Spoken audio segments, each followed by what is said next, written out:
Chapter 14. The Stag and Lion. Master Fitch explains that the inn is almost completely full. He'll do his best by them for rooms, though they'll have to share.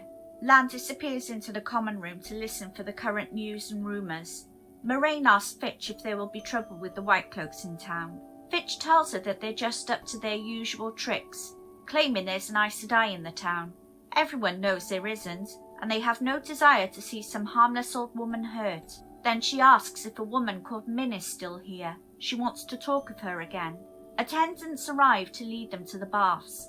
Moraine and Egwene disappear with one, while Tom and the boys follow a dark-haired man called Ara.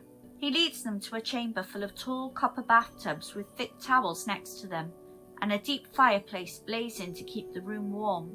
They all eagerly strip off to soak in the baths, and Tom gives Ara a coin, telling him they don't need anything, so go and enjoy the evening. As Ara turns to leave, he sees all their weapons and asks if there's any trouble in the Two Rivers as well. It's been a strange winter, and he's heard the other day that there were Trollocs in Saldea. Matt laughs, saying he can tell him all about Trollocs. Tom and the other boys try desperately to keep Matt quiet, telling him he always gets the stories wrong. Leave the tales to Tom. Matt is confused and stares at them as if they're crazy. Lan enters the room, dismissing Ara, and when he's satisfied the man is gone, he turns on Matt, saying he'd arrived just in time.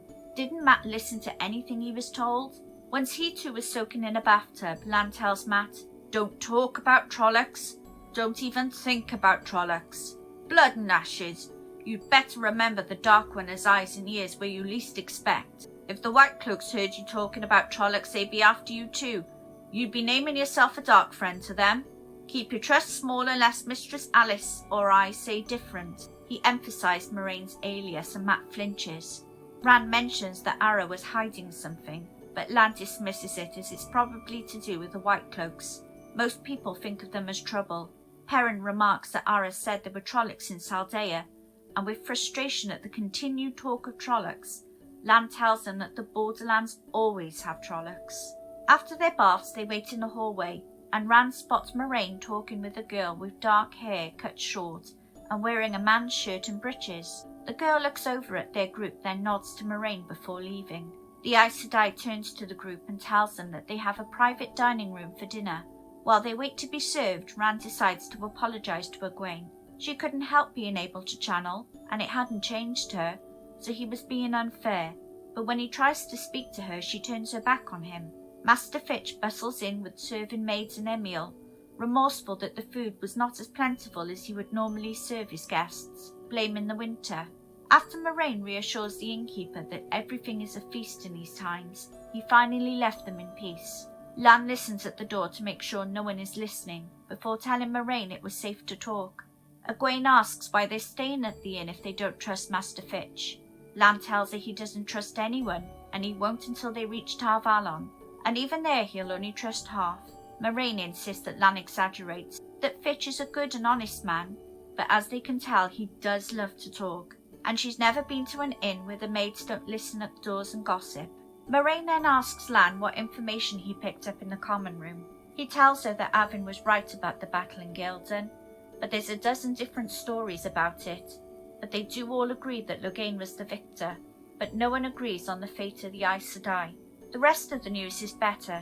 No odd happenings, no strangers who could be murderous, and the White Cloaks are too focused on making trouble for Governor Adan to notice their passage. She tells the rest of the group that her plan is to rest in Baerlon for 2 nights. The youths all grin at the thought of exploring a city for the first time, and Lan agrees, if they remember what they were told. Tom snorts at the idea of country folk loose in the city. There were only 3 rooms between the party, so Rand finds himself sharing with Lan and Tom.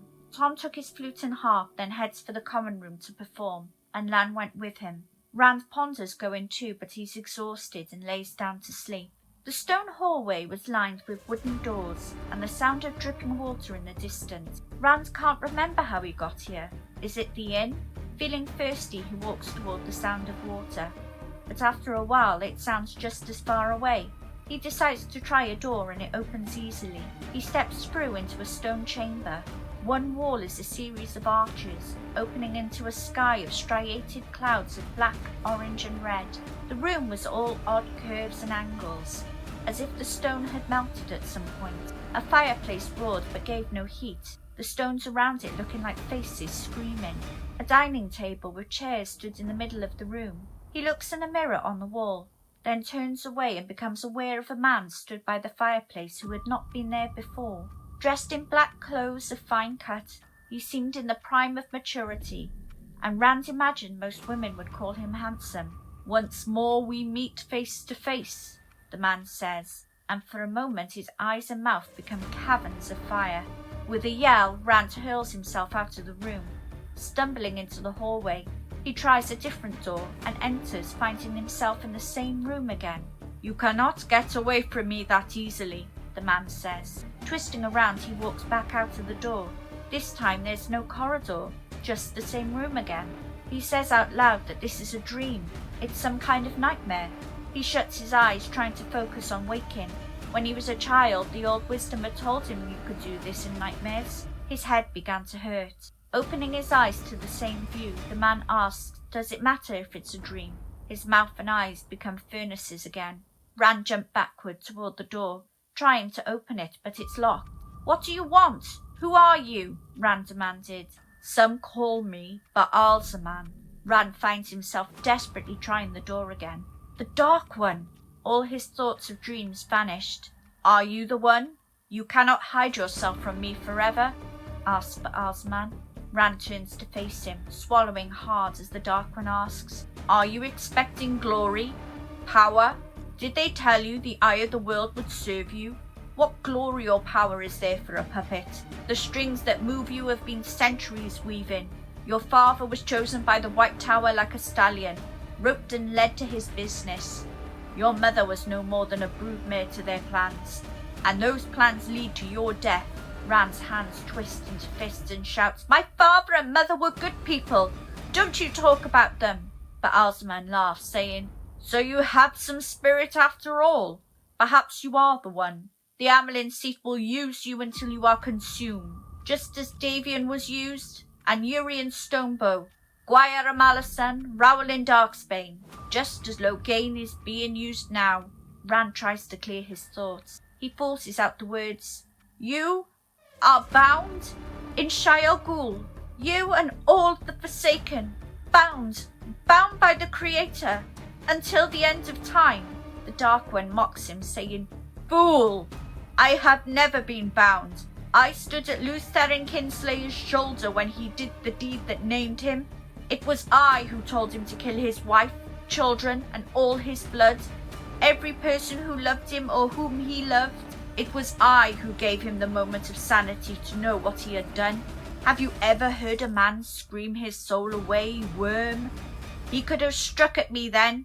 He could not have won, but he could have tried. Instead, he called down his precious one power upon himself, so much that the earth split open and reared up Dragonmount to mark his tomb. 1,000 years later, I sent the Trollocs ravening south, and for 3 centuries they ravaged the world.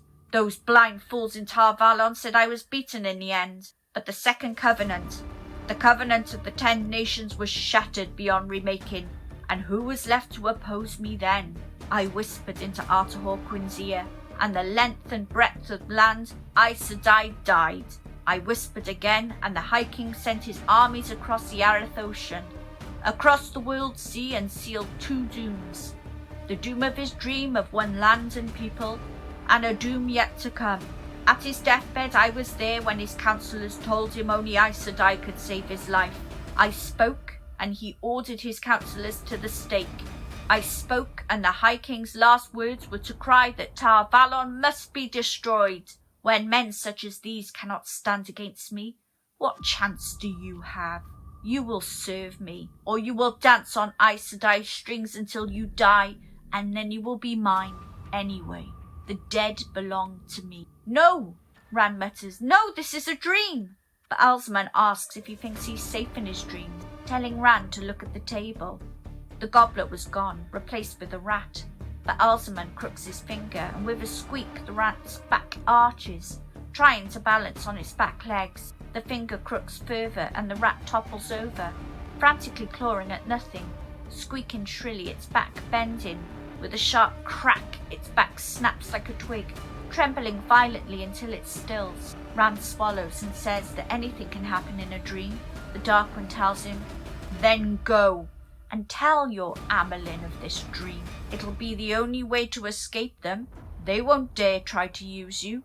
Not when they know that I know. But will they let you live then? The ashes of many like you are scattered on Dragonmount." "This is a dream! This is a dream, and I'm going to wake up," Rand chants. "Will you?" Baalzman asks, crooking his finger. And Rand screams as he arches backwards, every muscle pulling further and further, as the Dark One asks, "Will you ever wake up again?" Rand jerked up in the darkness, hands gripping his blanket. A snore like canvas ripping reveals Tom now asleep in their room. He pulled another blanket around his shoulders, but it was not the cold that had him shivering. He thought of going to Moraine. She said she could help with nightmares. He snorts. Were dreams good enough reason to ask an Aes Sedai for help? But then again, could he be any deeper with them? He tries to seek the void as Tam had taught him, but sleep was a long time returning. Thanks for listening. Please like, share and subscribe and help get a new channel off the ground. Thank you.